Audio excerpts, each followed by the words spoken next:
What if you only needed 138 words to get by in Spanish?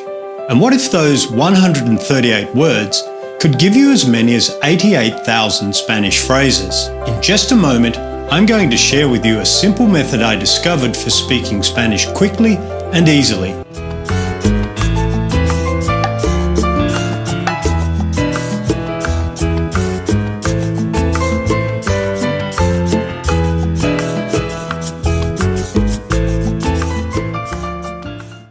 You take just 138 words and use them to make as many as 88,000 Spanish phrases.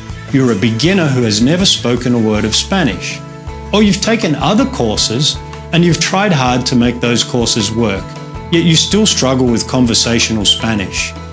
You find you can't string Spanish sentences together confidently and freely. You want to learn the language quickly for business, travel, or relocation. You're over 40 and you don't feel learning is as easy as it used to be. By the way, we'll make it easy for you again.